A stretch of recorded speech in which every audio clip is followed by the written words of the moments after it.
refusal is the term given to explain various scenarios after which going through children will eventually refuse to go to school at all. But what is school refusal really? School refusal is a fight or flight response to the school environment. Triggers can be conflict with teaching staff, learning needs not being met, and bullying, initially leading to depression and anxiety. However, if that fight or flight response continues, it can lead to long-term PTSD. And that is what school refusal is. PTSD. They essentially refuse to leave their safe space, their home, refusing to attend the school environment that makes them feel that way, that cause their PTSD, that triggered the PTSD. School refusal is a normal response to trauma and being in an environment that they don't find comfortable or feel safe in. An environment that doesn't meet their needs, whether that's their safeguarding needs or their learning needs. We call a school refusal to minimize what it actually is: PTSD and a long-term fight or flight response to the school environment. If this was an adult in our lives, we would be advising them to remove themselves from that situation and look for employment, for example, elsewhere. We always advise other adults to leave toxic environments, yet children are constantly bombarded and pressured to continue attending the environment that they find so toxic and threatening to their well-being. This pressure comes from school staff and other bodies such as the governing board, the LA, parents and family. And this can often leave the child feeling far more isolated than they truly are. They feel misunderstood and alone. 9 times out of 10 labelled a naughty kid. Difficult. Parents feel vilified and intimidated by all the departments now involved and genuinely don't tend to know where to turn. The natural response is to then try and remove those threats and that intimidation by insisting the child returns to school. And school refusal is actually a child's way of taking their safety and well-being into their own hands, putting their own mental health and physical well-being first. It's how they can gain some control over a situation that they feel so isolated and alone in. It's their way of taking control in a situation that can oftentimes leave them feeling quite terrified and intimidated themselves. We need to stop minimizing school trauma and accept it and acknowledge it for what it is. This cycle needs to be broken. The fight or flight response also needs to be the first priority, breaking that response. Because if you don't break the fight or flight response, it can actually lead to long-term mental health and physical health complications. Because when our emotional and mental state isn't balanced, it can actually manifest physically.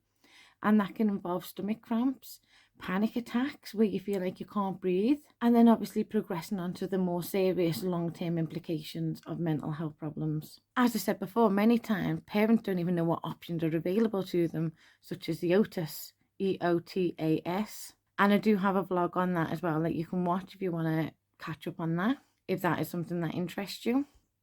And school refusal can present differently depending on the child and how they manifest and show their pain inside and how they express themselves and their suffering. For instance, when I was scared to go into school, I'd get hit with instant stomach cramps and they were genuine. I genuinely felt that pain, but they come from nowhere and looked completely made up. But that was caused by the anxiety and stress I was under.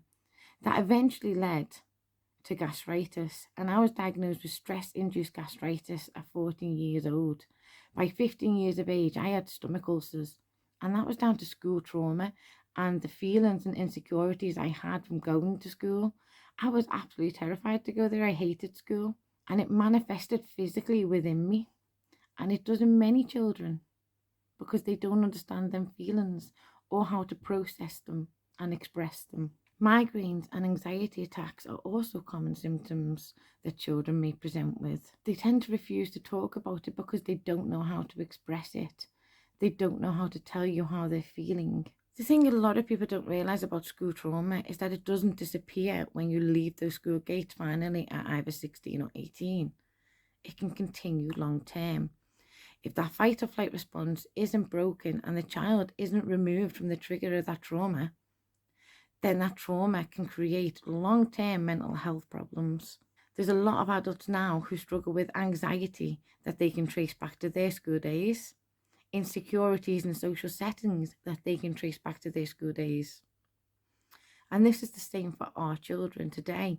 Education is a lifelong journey, but a battle for physical and mental well-being shouldn't be. This is a message for the parents too, though, because not only did I experience it as a child myself, I've also experienced it as a parent. And it was one of the things that led me to home educate in the first place, was my child's school refusal. Watching our children go through that, many of us go into that fight or flight response ourselves and can ourselves develop long-term PTSD as a result. It can leave us feeling very helpless as parents. We instinctively want to solve the problems and make the pain go away. And there's a lot of talk in the home ed community about children and their PTSD from school and the trauma they went through. But very few actually acknowledge the pain and suffering the parents go through too. We don't really vocalize that as much. And that does happen.